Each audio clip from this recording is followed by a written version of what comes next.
The temperature has dropped below freezing. The wind outside is a white wall of ice and snow.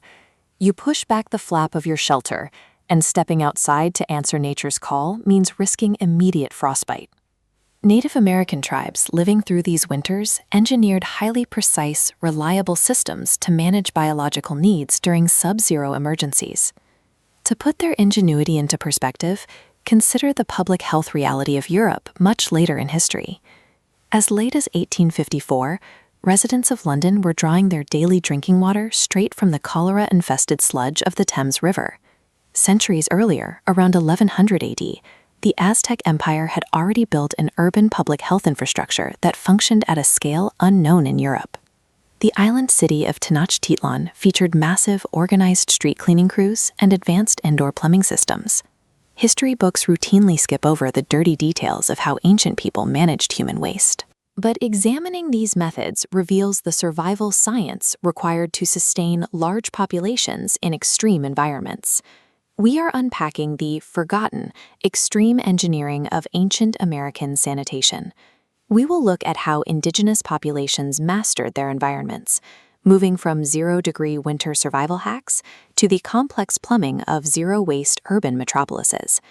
The frozen plains and northern forests presented a logistical nightmare.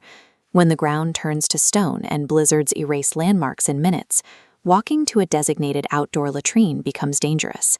Digging deep into earth is physically impossible. Families managed emergencies using a strict indoor contingency system. They kept portable night pots made of wood, clay, or leather-lined baskets near the bed. They lined these containers with dry grasses, shredded bark, and moss, absorbent natural materials that eliminated splash and neutralized immediate odors. The protocols for these containers were rigid. They were used for the shortest periods possible and emptied outside at the first sign of daylight. The interior of a teepee was a sacred space, and preserving its cleanliness was a cultural requirement. Strategic mapping guided outdoor placement.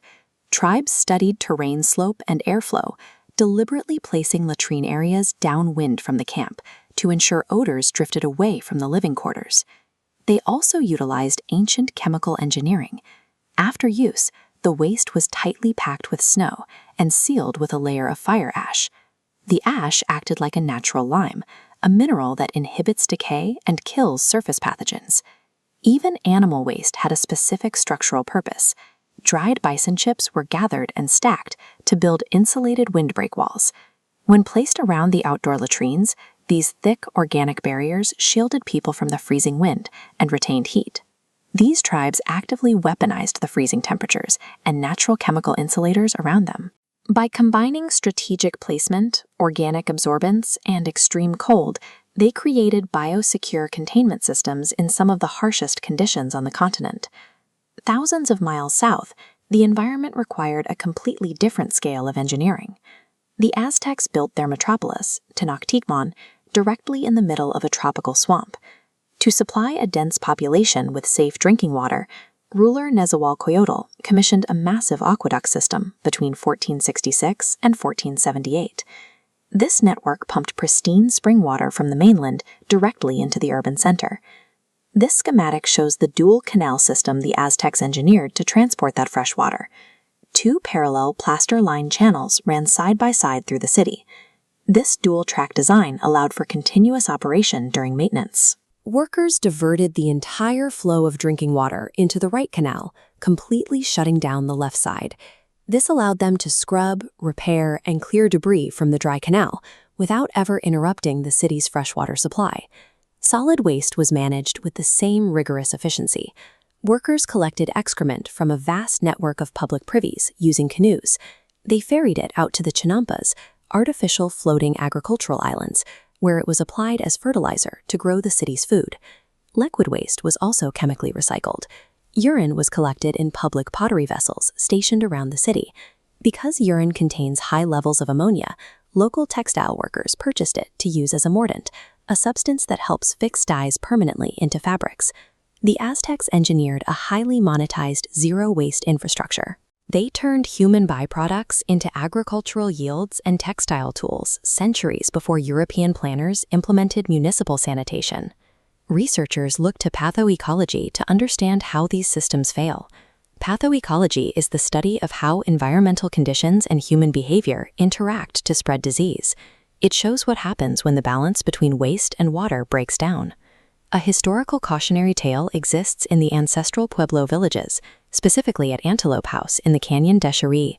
During the late Pueblo III period, severe drought struck the region. As outside water sources dried up, populations were forced to crowd together around the few remaining reliable sources inside the canyon. The dense population overwhelmed their sanitation practices, leading to severe contamination of their drinking water. Coprolites, dried human feces, recovered from the site reveal a proliferation of biological threats. Parasites like hookworm and E. histolytica, an amoeba that causes severe dysentery, thrived in the contaminated water. These parasites triggered massive spikes in anemia and infant mortality through retroinfection, a process where parasites continuously reinfect the same host. This environmental battle is still happening today. In nearly 90 remote native Alaskan communities, geographic extremes make modern sanitation difficult, forcing reliance on above-ground infrastructure. The ground in these regions is solid permafrost, soil that remains frozen year-round.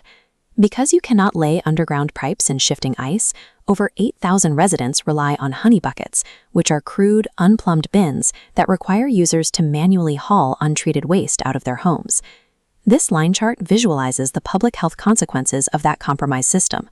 Without easy access to running water for hygiene, exposure risks increase.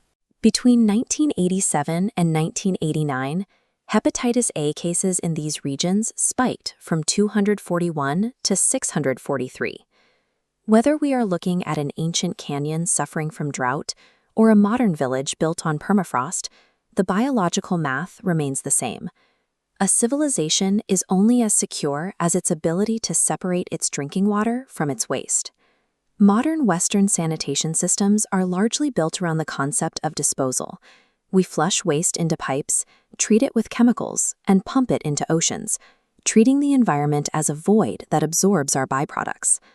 The ancient indigenous engineering philosophy was built on reciprocity. The earth was treated as a closed, living system. Waste was never abandoned near water sources. It was managed, neutralized with ash, or recycled to fertilize crops and manufacture textiles. The ultimate survival secret of these ancient peoples lay in their understanding of biological balance. They engineered systems acknowledging that the earth only sustains the populations that fiercely protect it in return.